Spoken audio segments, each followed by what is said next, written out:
कार्यक्रम में उपस्थित Shri Kiren Rijiju ji, minister parliamentary affairs and minority affairs, doctor Jitendra Singh, minister of the state science and technology, और हमारे बीच वीडियो कॉन्फ्रेंसिंग के माध्यम से जुड़े governor Himachal Pradesh Himanshu Pratap ji Shukla, governor Arunachal Pradesh lieutenant general Kaivalya Patnaik, governor Rajasthan Shri Haribhau Kishan Rao Bagade, chief minister Arunachal Pradesh Shri Pema Khandu, chief minister Mizoram Shri Lal Dhoma, lieutenant governor Jammu and Kashmir Shri Manoj Sinha ji, lieutenant governor Ladakh brigadier doctor BD Mishra, विभिन्न राज्यों और यूटी से जुड़े सम्मानित जनप्रतिनिधिगण एवं अधिकारीगण, general Upendra Dwivedi, chief of army staff Shri Rajesh Singh ji, defence secretary lieutenant general Raghu Srinivasan, DG border road, BRO के सभी कर्मयोगी एवं देवियों व सज्जनों, आप सभी जानते हैं कि आज हमारे प्रधानमंत्री जी के मार्गदर्शन में हमारे भारत की सेना ने हम सभी भारतवासियों का मस्तक ऊंचा किया है।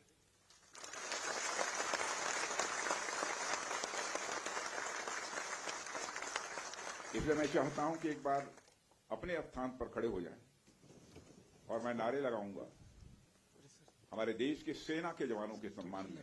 हम सभी बोलेंगे, भारत माता की, भारत माता की, भारत माता की। बहुत बहुत धन्यवाद।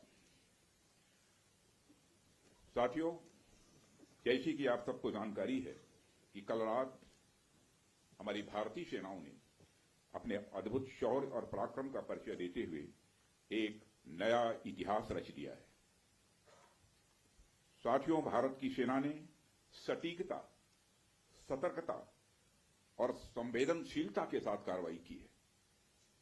हमने जो लक्ष्य तय किए थे उन्हें ठीक समय तय योजना के अनुसार सटीकता से उन्होंने ध्वस्त किया है और किसी भी नागरिक ठिकाने, सिविलियन पॉपुलेशन को जरा भी प्रभावित न होने देने की संवेदनशीलता भी हमारी सेना ने दिखाई है।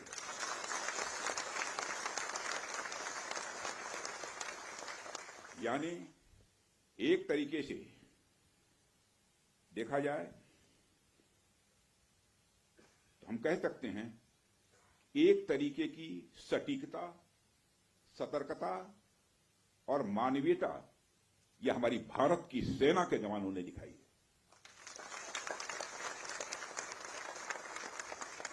जिसके लिए मैं हमारे सेना के जवानों और अधिकारियों को पूरे देश की ओर से मैं साधुवाद देता हूं और सेना को संपूर्ण संबल प्रदान करने के लिए अपने प्रधानमंत्री माननीय नरेंद्र मोदी जी को भी मैं साधुवाद देता हूं।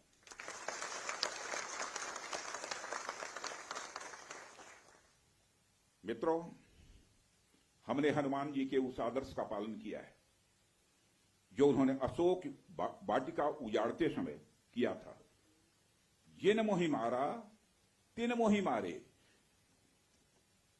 हमने केवल उन्हीं को मारा जिन्होंने हमारे मासूमों को मारा।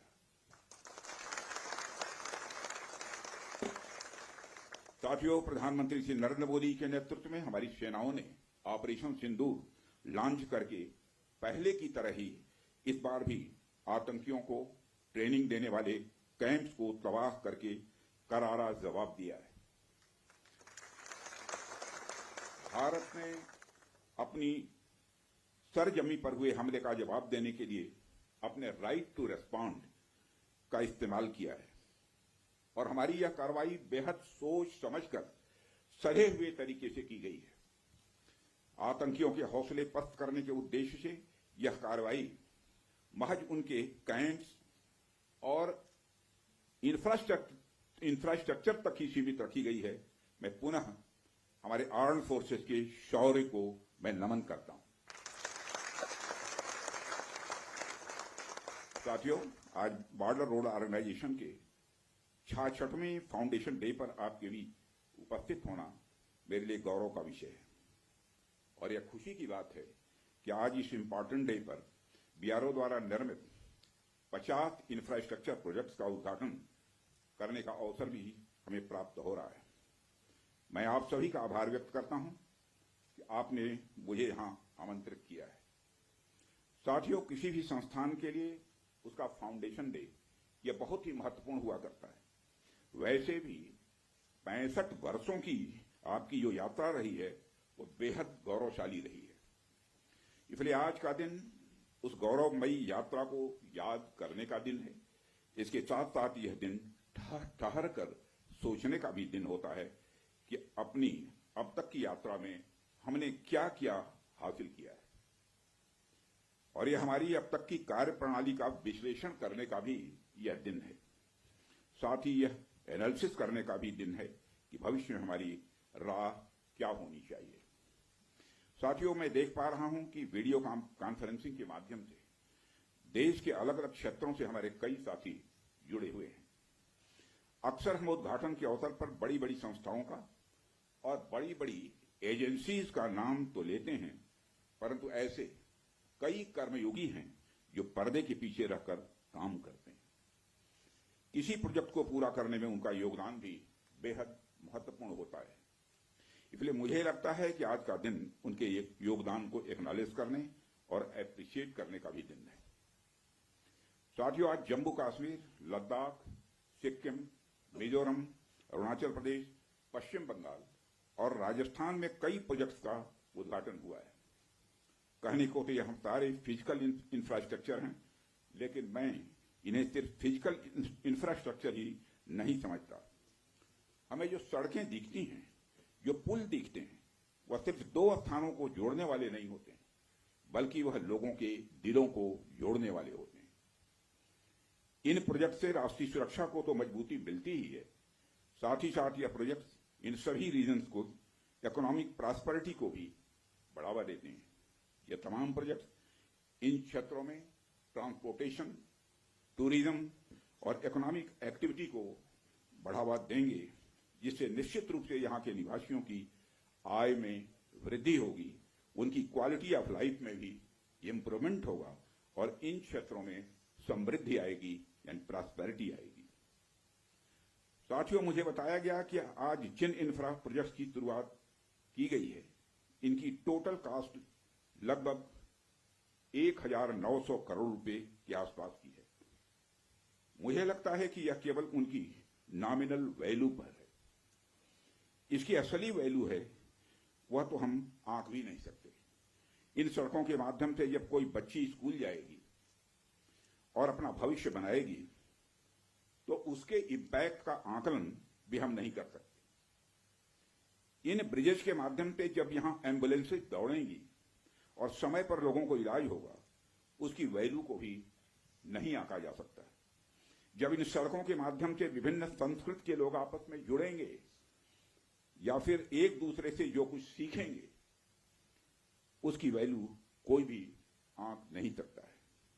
जब इन टनल्स के माध्यम से यहाँ के किसानों द्वारा उगाए गए फूल, फल, सब्जियां इत्यादि दूसरे क्षेत्रों में आसानी से पहुंचेंगे, उसका जो आर्थिक और सामाजिक प्रभाव यहाँ के किसानों पर पड़ेगा, उसकी वैल्यू, उसकी कीमत कोई भी नहीं आंक सकता। साथियों, मैं इन प्रोजेक्ट्स की डिटेल देख रहा था। मैंने देखा कि इनमें छोटे से लेकर बड़े रोड्स, टनल्स और ब्रिजेज हैं। कुछ मीटर से लेकर सैकड़ों किलोमीटर तक इनकी लंबाई है। हालांकि उनकी लंबाई से कोई खास फर्क नहीं पड़ता है। कोई पुल अगर छोटा है, कोई सड़क यदि छोटी है, तो इससे कोई खास फर्क नहीं पड़ता, क्योंकि दुनिया की लंबी से लंबी जो यात्राएं होती हैं वह सिर्फ एक छोटे से रास्ते से ही शुरू होती हैं। इसलिए इन प्रोजेक्ट्स की कीमत, इनकी वैल्यू सिर्फ इस बात से नहीं आंकी जा सकती क्या फाइनेंशियली या फिजिकली कितना बड़ा प्रोजेक्ट है और यह कितना छोटा प्रोजेक्ट है। असल में इनकी असली कीमत इस बात से है कि यह कितने परिवारों को जोड़ रही हैं, कितने लोगों की संस्कृति को, उनके रहन सहन को आपस में करीब ला रही हैं, कितने लोगों की आर्थिक और सामाजिक समृद्धि, इकोनॉमिक और सोशल प्रॉस्पेरिटी में अपना ये योगदान दे रही है। यह प्रोजेक्ट्स लोहे, कंक्रीट या कोलतार से बनी हुई एक संरचना भर नहीं है, बल्कि यह एक कमिटमेंट है, यह एक प्रतिबद्धता है सीमावर्ती क्षेत्र के विकास का। यह एक रिजॉल्व है, यह एक संकल्प है बॉर्डर एरियाज में क्वालिटी इंफ्रास्ट्रक्चर बिल्ड करने का। यह एक दृढ़ निश्चयता का डिटर्मिनेशन है लोगों के दिलों को जोड़ने का। इसलिए मैंने कहा कि ये प्रोजेक्ट्स इनवैल्यूएबल हैं, इनकी कीमत का आकलन नहीं किया जा सकता। साथियों, प्राचीन काल से ही मार्ग मानव सभ्यता के विकास में बड़ी महत्वपूर्ण भूमिका निभाते आए हैं। मार्गों की महत्ता हमारे इतिहास में हमेशा से रही है। जब आप मानवता का इतिहास पलट कर देखेंगे तो आप ये पाएंगे कि ट्रांसपोर्टेशन रूट्स ने कितना इंपॉर्टेंट रोल प्ले किया है। इतिहास बताते हैं कि सिविलाइजेशन थ्राइव हुई तो उसके पीछे रूट्स और राजमार्गों का बहुत बड़ा योगदान रहा है। कला, साहित्य, संस्कृति और विज्ञान का प्रचार प्रसार एक क्षेत्र से दूसरे क्षेत्र तक इन्हीं के माध्यम से फैलता है। यदि मैं भारत के संदर्भ में बात करूं तो मुझे यहां के दो इंपॉर्टेंट रूट्स के नाम स्वाभाविक रूप से याद आ रहे हैं।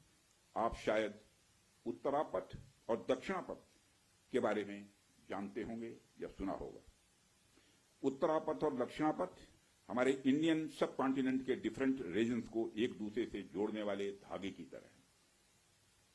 आप सोचिए, हजारों साल पहले जब संचार के इतने तेज साधन नहीं थे, तब आइडियाज और कल्चर, विचार और संस्कृति एक जगह से दूसरी जगह कैसे पहुंचते थे। पांड्य साम्राज्य का मोती और मदुरई का कपास आखिर मगध के पाटलिपुत्र में कैसे बहुत प्रसिद्ध हो गया। राजकुमार सिद्धार्थ से भगवान बने महात्मा बुद्ध की शिक्षाएं कावेरी पट्टनम तक कैसे पहुंच गई। संगम युग की मणिमैखली की चर्चा कश्मीर तक कैसे फैल गई। जब भारत में मॉडर्न पॉलिटिकल यूनिटी का कंसेप्ट भी नहीं आया था, तब से इन रूट्स ने सभ्यता और संस्कृति के विकास और आदान प्रदान में बहुत ही महत्वपूर्ण भूमिका निभाई है। यदि हम महात्मा बुद्ध के बाद के इतिहास पर भी नजर डालें, तब भी हमें यह देखने को मिलता है कैसे दूसरे क्षेत्रों से आकर लोगों ने भारत की संस्कृति को समृद्ध किया और भारत की संस्कृति से भी उन्होंने बहुत कुछ सीखा भी है। इन मार्गों का महत्व तब भी इतना ज्यादा था कि व्यापार के लिए समर्पित सड़कें बनाई जाती थी। आप जब सिल्क रूट के बारे में जानते हैं, आप सभी को मालूम है सिल्क रूट के बारे में, जिसने एक तरह से पूरे एशिया और मध्य यूरोप तक को कवर कर लिया था। भारत से भी उस सिल्क रूट का एक बड़ा हिस्सा होकर गुजरता था, जिससे न सिर्फ सामान बल्कि संस्कृति और विचार का भी एक्सचेंज, आदान प्रदान यह होता था। एशिया और यूरोप के बीच कल्चरल एक्सचेंज, सांस्कृतिक आदान प्रदान में भी सिल्क रूट का बहुत बड़ा योगदान रहा है। साथियों, सिर्फ स्थलीय मार्ग का ही नहीं बल्कि जलीय मार्ग का भी ह्यूमन सिविलाइजेशन, मानव सभ्यता में एक बहुत बड़ा महत्व रहा है। मेसोपोटामिया की सभ्यता के साथ हमारा व्यापार जलीय मार्ग से ही होता था। अरब के जो व्यापारी आते थे वह भारत में जलीय मार्ग से ही आते थे।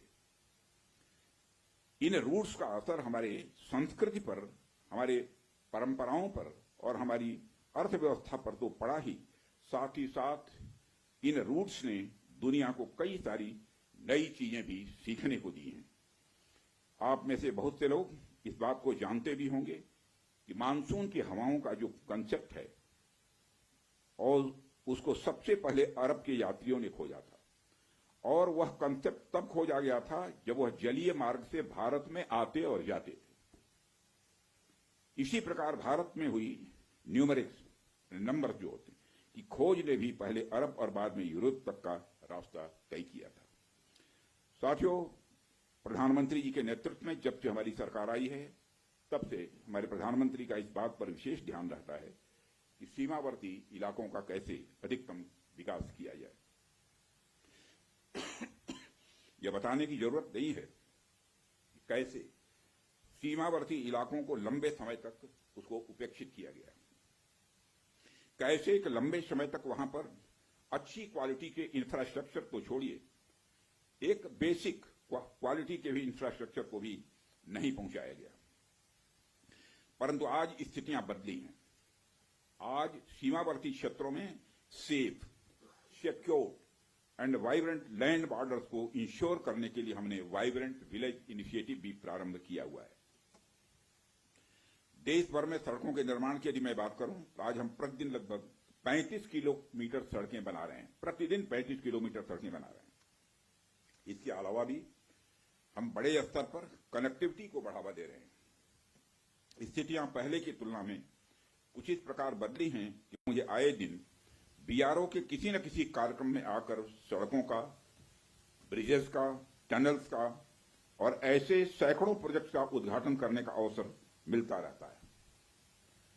साथियों, रक्षा मंत्री के रूप में मुझे बीआरओ द्वारा किए गए कामों को नजदीक से कई बार देखने का अवसर भी मिला है।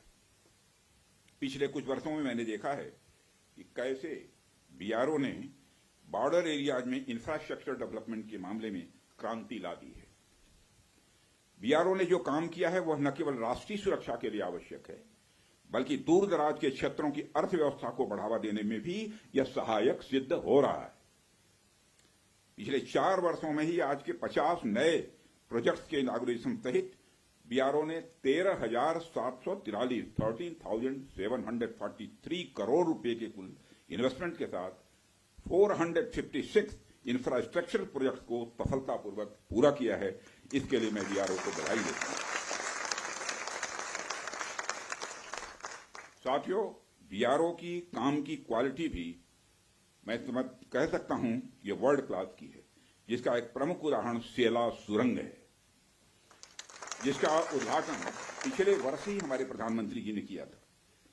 यह रणनीतिक रूप से महत्वपूर्ण क्षेत्रों में कनेक्टिविटी बढ़ाने के लिए हमारी सरकार की प्रतिबद्धता का एक प्रतीक है और मुझे यह बताते हुए बेहद गौरव की अनुभूति हो रही है कि पिछले 5 वर्षों में ही बीआरओ का बजट लगभग 2 गुना हो गया है, जिससे सीमा पर बेसिक इंफ्रास्ट्रक्चर के विकास में रिकॉर्ड तोड़ प्रगति हुई है। वित्तीय वर्ष 2024 और 25 में बीआरओ ने 16,600 करोड़ रुपए का 16,600 करोड़ का रिमार्केबल एक्सपेंडिचर किया है, जो अपने आप में यह ऐतिहासिक है। साथियों, बीआरओ ने खुद को सबसे चुनौतीपूर्ण और सुरक्षा के सेंसिटिव एरियाज में भी बेसिक इंफ्रास्ट्रक्चर के विकास के लिए एक प्रमुख एजेंसी के रूप में अपने को स्थापित किया है।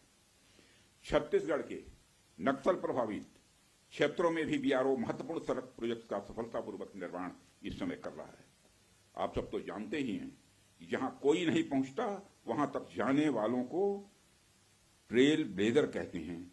बीआरओ के मामले में भी मैं यह कह सकता हूं, यहां तक आम सड़कें नहीं पहुंचती वहां बीआरओ पहुंचता है। यानी बीआरओ हमारे देश का रियल ट्रेल ब्लेजर है। जिस कठिन भौगोलिक ज्योग्राफिकल टेरेन जिसे बोलते हैं में आप सब काम करते हैं, जिन कठिन परिस्थितियों में आप सब काम करते हैं, अपने आप में यह बहुत ही प्रेरणास्पद है। हाई एल्टीट्यूड रीजन्स में एक्सट्रीम वेदर, लो ऑक्सीजन लेवल्स और बहुत ही कठिन काम करने की स्थितियां जहां रहती हैं, ऐसे में आप काम करते हैं। लद्दाख की ऊंची बर्फीली ऊंचाइयों पर से लेकर अरुणाचल प्रदेश के बीहड़ भूभागों तक बीआरओ के जवान लास्ट माइल तक कनेक्टिविटी सुनिश्चित करने के लिए काम करते हैं। और हमारे अरुणाचल प्रदेश के यहां पर हमारे केंद्र में जो मंत्री हैं श्री किरण रिजिजू जी, वो जानते हैं। जब मैं इनसे पूछता था कि आप लोग कन्वेंसिंग कैसे करते हैं चुनाव के दौरान में, तो जब उसकी चर्चा करते हैं तो सचमुच हम लोग तो इधर रहने वाले लोग कल्पना भी नहीं करते। कई बार इन्हें सब जीरो टेम्परेचर, लैंड स्लाइड और अवलांच का भी सामना करना पड़ता है। इन सारी विपरीत परिस्थितियों के बावजूद बीआरओ हमारे राष्ट्र के सीमावर्ती क्षेत्रों में बुनियादी ढांचों को मजबूत करने के लिए पूरी तरह से प्रतिबद्ध है। और यह वास्तव में आपका मोटो, ध्येय वाक्य जो है, कनेक्टिंग प्लेसेस कनेक्टिंग पीपुल, यानी स्थान को जोड़ने का मतलब होता है लोगों को आपस में जोड़ना। साथियों, मैं यहां दोहराने की जरूरत नहीं समझता हूं कि बीआरओ का सबसे बड़ा रोल उसका रणनीतिक रोल है, स्ट्रेटेजिक रोल है। आज की जो परिस्थितियां हैं उसको ध्यान में रखते हुए तो यह रोल और भी महत्वपूर्ण हो जाता है। ऐसे में आपको यानी बीआरओ को हमेशा अपनी पूरी तैयारी रखनी होगी। आने वाले किसी भी इवेंट के लिए हमें तैयार रहना होगा और हमें यह सुनिश्चित करना होगा कि हमारी तैयारियां युद्ध स्तर की हों। और इसे मैं कुछ उदाहरणों के साथ आपको बताना चाहूंगा। जैसे आप मान लीजिए कि आपके पास बेहद तेज गति से चलने वाला कोई व्हीकल है, कोई गाड़ी है, लेकिन उसकी स्पीड के हिसाब से कोई सड़क आपके पास नहीं है। ऐसे में फिर उस गाड़ी का कोई मतलब नहीं रह जाता है। हमारे पास कितने भी बड़े टैंक्स या आर्मर्ड व्हीकल क्यों न हो, लेकिन यदि सही समय पर सही स्थान तक वह नहीं पहुंच पा रहे हैं तो उनका कोई महत्व नहीं है। यदि हम नए नए फाइटर प्लेन्स अपने बेड़े में शामिल करें, लेकिन हमारे पास एयरबेस की अच्छी फैसिलिटी न हो तो उनका कोई महत्व नहीं रह जाता है। हमें जब भी मॉडर्नाइजेशन की बात हम करते हैं, हम जब भी डेवलपमेंट एक्टिविटीज पर ध्यान देते हैं, तो हम एक सर्टेन एजम्पशंस के साथ ऐसा करते हैं। हमारे कुछ डिफाइंड पर्पसेस होते हैं जिनको ध्यान में रखकर हम कोई भी डेवलपमेंट एक्टिविटी करते हैं। जैसे यदि हमारा कोई फाइटर प्लेन अपने बेस के अलावा किसी सड़क पर उतरता है तो उसके सड़क पर उतरने मात्र से ही उसकी क्षमता कई गुना बढ़ जाती है, क्योंकि अब उसके पास बेस के साथ साथ सड़क के रूप में भी एक विकल्प मौजूद है। ऐसे में उस फाइटर प्लेन को अपनी हर छोटी मोटी जरूरत के लिए बेस पर वापस नहीं जाना पड़ेगा। इसलिए हम हमारी आर्म फोर्सेस की हर जरूरत के लिए न्यू जनरेशन इंफ्रास्ट्रक्चर बिल्ड करें। यह समय की आवश्यकता है, यह समय की मांग है। मुझे पूरा विश्वास है कि बीआरओ इस आवश्यकता के अनुरूप पूरी तरह से तैयार है। साथियों, एक रक्षा मंत्री के रूप में और इसके पहले एक गृह मंत्री के रूप में मुझे बीआरओ द्वारा निर्मित सड़कों पर यात्रा करने का कई बार सुखद अनुभव भी मिला है। उन अनुभवों के आधार पर मैं यह कह सकता हूं कि जिस हाई क्वालिटी की सड़क आप लोग बनाते हैं वह अद्भुत है।